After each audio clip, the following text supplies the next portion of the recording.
পৃথিবীর কোন কূপে আজও আসমানি ফেরেশতা হারুত ও মারুত বন্দী রয়েছেন? কোন অপরাধে মহান আল্লাহ তাআলা তাদের জন্য আসমানের দরজা বন্ধ করে দিয়েছেন? এক সুন্দরী নারীর ছলনায় পড়ে দুজন পূত পবিত্র আসমানি ফেরেশতার পরিণতি জানবেন আজকের এই ভিডিওতে। আহলে কিতাব অনুসারে নবী ইদ্রিস আলাইহিস সালামের সময়ে একবার আকাশ ও পৃথিবীর মধ্যবর্তী স্থান থেকে মহান আল্লাহ তাআলা পর্দা সরিয়ে দিয়েছিলেন। তখন পৃথিবীতে বসবাসকারী লোকদেরকে দেখতে পেল ফেরেশতারা। অবাক হয়ে আল্লাহ পাকের দরবারে ফেরেশতারা বলতে লাগলো, হে বিশ্বজগতের প্রভু, আমরা পাপের কাছাকাছিও যাই না, আপনার মহিয়ান গরিয়ান নামের জিকির করতে থাকি, অথচ এই মানব জাতিকে কত নিয়ামত দিয়েছেন আপনি, তারা কিনা পাপের মধ্যে ডুবে আছে। ছি, আমরা যদি তাদের জায়গায় থাকতাম তবে আমরা কখনোই আপনার বিন্দুমাত্র অবাধ্য হতাম না। আল্লাহ বললেন, হে আমার পবিত্র ফেরেশতারা, তোমরা মানব জাতির মতো সীমালঙ্ঘন এজন্যই করছো না কারণ তোমাদের মধ্যে ক্রোধ, লালসা, লিপ্সা এর কোনো কিছুই দেয়া হয়নি, কিন্তু মানুষকে পরীক্ষাস্বরূপ ক্রোধ, লালসা, হিংসা সবই দেওয়া হয়েছে। যদি এই জিনিসগুলো আমি তোমাদেরকেও দিতাম তাহলে তোমরাও একইভাবে পাপে লিপ্ত হতে। কিন্তু ফেরেশতারা বলল, না, আমরা কখনোই এটা করতাম না হে আল্লাহ। অতঃপর আল্লাহ তাআলা বললেন, তাহলে কি মানবীয় গুণাবলী দিয়ে তোমাদের মধ্য থেকে দুজন ফেরেশতাকে এ পৃথিবীতে পাঠাতে চাও? ফেরেশতারা জবাবে বলল, হে আল্লাহ, যদি আপনার হুকুম থাকে তাহলে আমরা অবশ্যই সেখানে গিয়ে আপনার ইবাদত গুজার বান্দাদের মধ্যে এক নিদর্শন হয়ে থাকতে চাই। আল্লাহ পাক বললেন, বাহ, ভালো তো, তাহলে অবশ্যই তোমাদের মধ্য থেকে সেরা দুজন ফেরেশতাকে নির্বাচন করো, যাদেরকে আমি মানবীয় গুণাবলী দিয়ে মানব আকৃতিতে পৃথিবীতে পাঠিয়ে দেব। সুবহানাল্লাহ। অতঃপর ফেরেশতারা তাদের মধ্য থেকে শ্রেষ্ঠ দুজনকে নির্বাচিত করে আল্লাহ রাব্বুল আলামিনের কাছে আরজি পেশ করল, যেই দুজনের নাম ছিল যথাক্রমে হারুত ও মারুত। এই দুই ফেরেশতার সাথে মানুষের স্বভাব ও লালসা, লোভ সবকিছু যোগ করে মানব আকৃতি দিয়ে আল্লাহ রাব্বুল আলামিন তাদেরকে পৃথিবীতে পাঠিয়েছিলেন।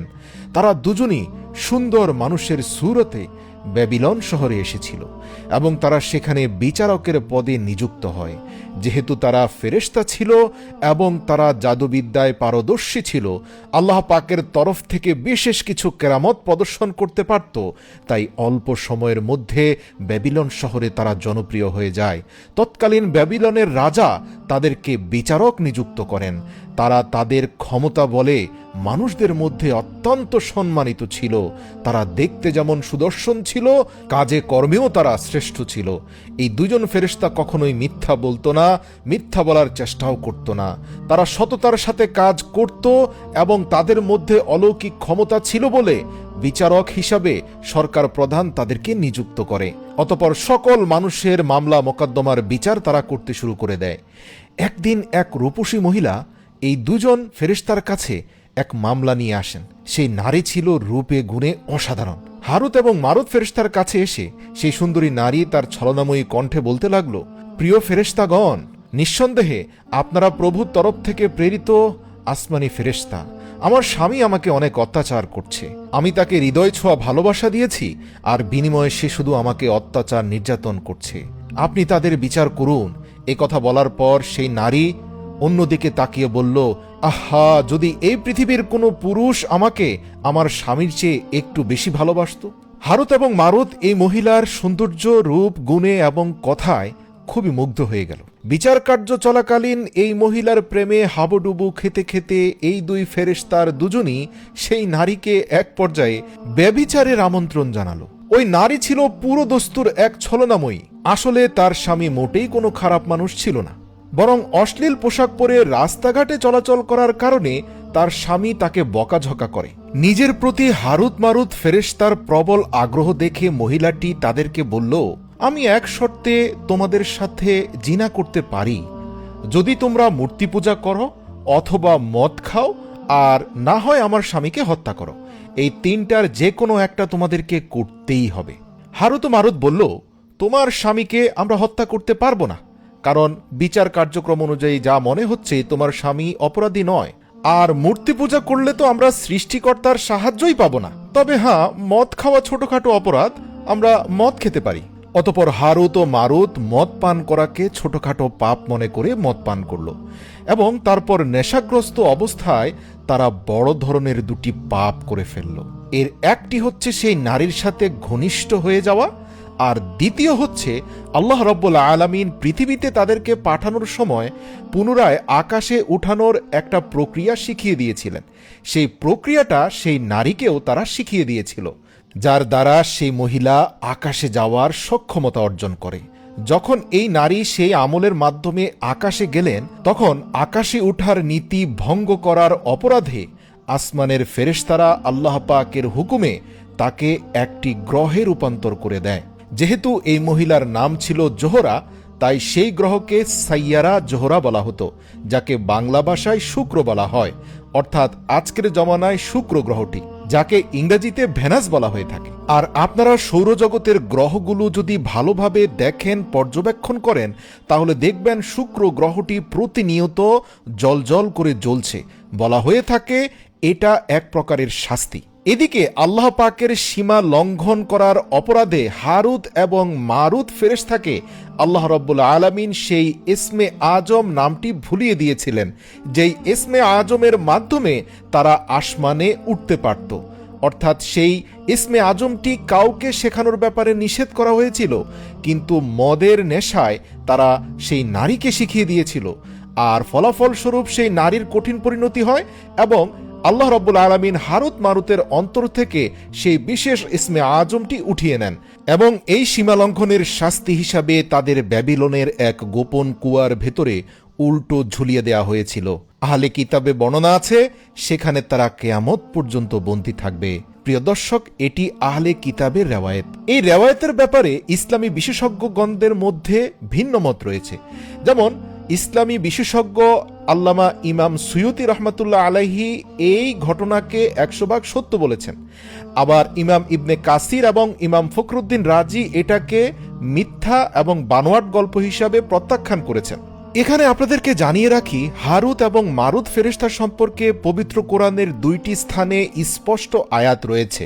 তবে এই আয়াতগুলোর মাধ্যমে হারুত এবং মারুতের বিশেষ কিছু কার্যপ্রণালী এবং তাদের বিশেষ কিছু কর্মকাণ্ড প্রকাশ পায়। পুরো ঘটনা পবিত্র কোরআনে স্পষ্টভাবে নেই। পুরো ঘটনাটি তাওরাত, জবুর, ইঞ্জিল কিতাবে ছড়িয়ে ছিটিয়ে রয়েছে। আবার ওই কিতাবগুলোর কিছু অংশ বিকৃত হলেও ঐতিহাসিকদের মতে কিছু অংশ 100% গ্রহণযোগ্য। আসুন এবার আমরা জানব হারুত এবং মারুতের সেই ঘটনাটি যেটা পবিত্র কোরআনের আয়াতের সাথে গ্রহণযোগ্য এবং অধিকাংশ ওলামাদের মতে সত্য বলে স্বীকৃত। সেটা হচ্ছে ব্যাবিলন নামে তৎকালীন পৃথিবীতে একটা বড় শহর ছিল, যেটা জ্ঞান বিজ্ঞানে অত্যন্ত উন্নত ছিল। তার পাশাপাশি সেই শহরের জনগণের মধ্যে জাদুবিদ্যার খুব কদর ছিল এবং জাদুবিদ্যার সুনাম বহুদূর এলাকা পর্যন্ত বিস্তৃত ছিল। এক কথায় তৎকালীন পৃথিবীর সবচেয়ে উন্নত এবং আধুনিক শহর ব্যাবিলনে সেই ব্যক্তির সম্মান সবচেয়ে বেশি ছিল যে জাদুবিদ্যায় যত বেশি পারদর্শী ছিল। বলা যেতে পারে এই শহরের বাসিন্দা হওয়াটাই ছিল জাদুকর হওয়ার লক্ষণ। এখানে একটা কথা বলি, আমরা জানি এই পৃথিবীর বুকে যেই নবীকে আল্লাহ রাব্বুল আলামিন সবচেয়ে বেশি কারামত দিয়েছিলেন সেটা ছিল হযরত সুলাইমান আলাইহিস সালাম। আর আপনাদেরকে জানিয়ে রাখি, নবী সুলাইমান আলাইহিস সালামের সময়েই কিন্তু এই ব্যাবিলন শহরের নামডাক খুব বেশি ছিল।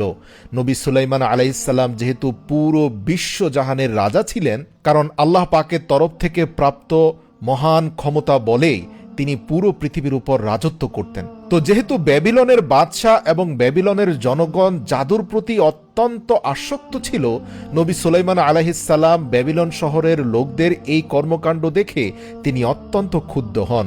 নবী সুলাইমান আলাইহিস সালাম যখনই ব্যাবিলন শহরের দিকে গমন করতেন, তখন ব্যাবিলনের বাদশাহ একদম ভদ্র নম্র হয়ে যেত, যেন নবী সুলাইমানের সামনে কোনোভাবে জাদুবিদ্যা বা শিরকের কোনো কিছু প্রকাশ না পায়। কিন্তু নবী সুলাইমান আলাইহিস সালাম তার গোপন জিন গোয়েন্দা বাহিনী দ্বারা জানতে পারলেন যে তিনি ব্যাবিলন থেকে সরে যাওয়ার পর এই অঞ্চলের মানুষজন নোংরা জাদুবিদ্যায় লিপ্ত হয়ে যায়। অতঃপর তিনি প্রকাশ্যে এসে শহরের সকল লোকদেরকে জড়ো করে এমন শিরকি প্রথা থেকে বাধা প্রদান করেন। তিনি বলেন, তোমরা কখনো এমন জাদুবিদ্যার অনুশীলন করবে না যার ফলে মহান আল্লাহ পাকের সাথে শিরক হয়ে যায়। কিন্তু ব্যাবিলনের লোকজন হযরত সুলাইমান আলাইহিস সালামের কথা কোনোভাবেই শুনতে রাজি ছিল না। এক পর্যায়ে হযরত সুলাইমান আলাইহিস সালাম তাদেরকে 1, 2 এবং তৃতীয়বার পর্যন্ত সতর্কতা দেন। অতঃপর হযরত সুলাইমান আলাইহিস সালামের তৃতীয় তথা শেষ নিষেধাজ্ঞা অমান্য করার অপরাধে তিনি মারাত্মক ক্ষুব্ধ হয়ে যান।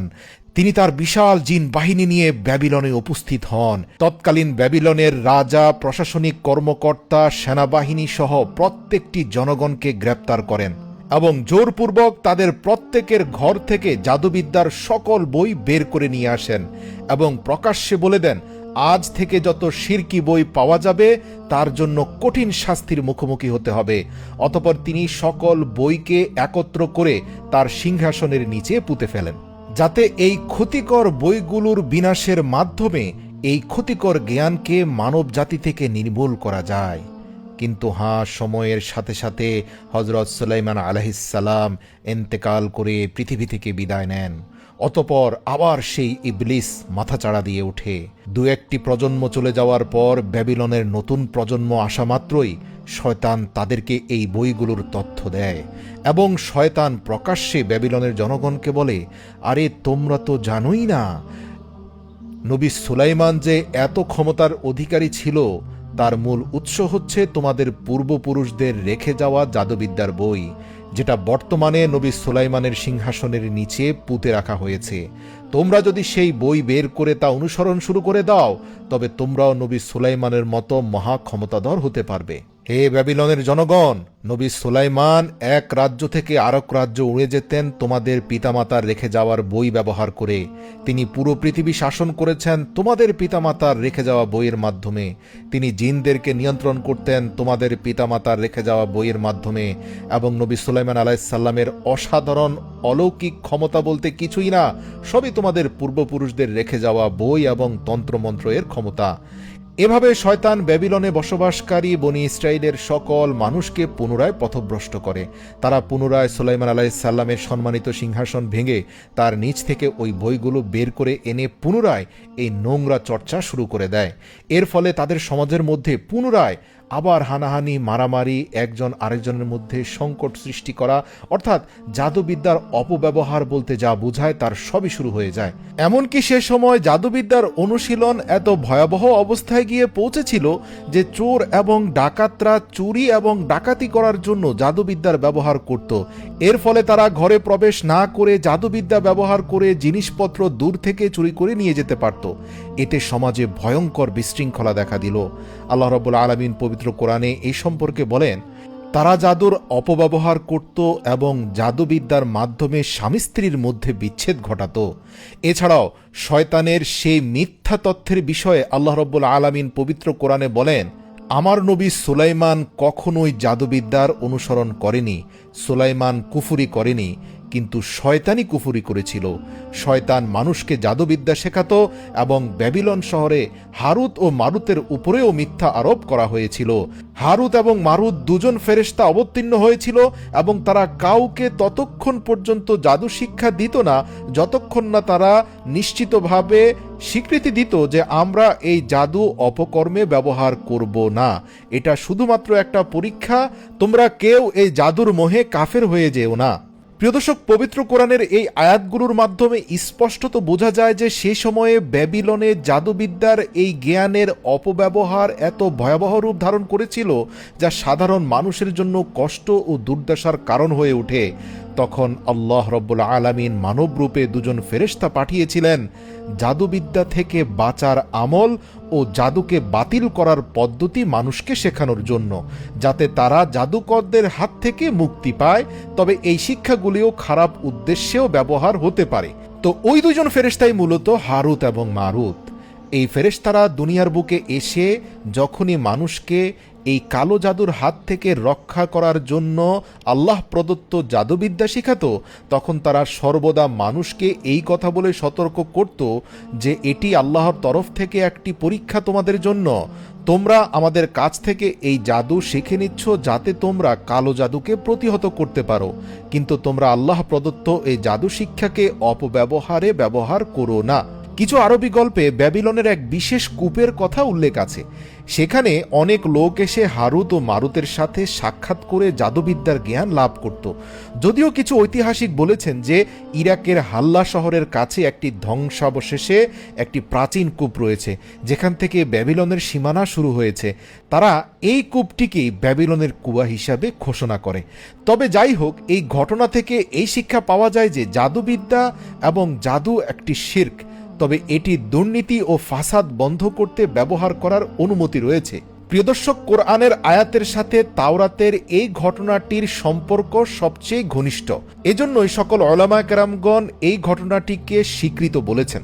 তবে এই ঘটনায় আল্লাহর তরফ থেকে প্রেরিত ফেরেশতা হারুত এবং মারুতের কি পরিণতি হয়েছে তা স্পষ্ট করে কোথাও উল্লেখ করা হয়নি। শুধু এতটুকু বলা হয়েছে যে হারুত এবং মারুত ফেরেশতা পৃথিবীতে এসে মানুষকে কালো জাদুর হাত থেকে রক্ষা করার জন্য আল্লাহর তরফ থেকে প্রেরিত ভালো জাদু শিক্ষা দিত। তো প্রিয় দর্শক, হারুত মারুতের এই পুরো ঘটনা থেকে একটি শিক্ষা নিশ্চিত যে জাদুবিদ্যা আজও রয়ে গেছে এবং জাদুবিদ্যা একটি শিরক, তবে এটি দুর্নীতি ও ফাসাদ বন্ধ করতে ব্যবহার করার অনুমতি রয়েছে।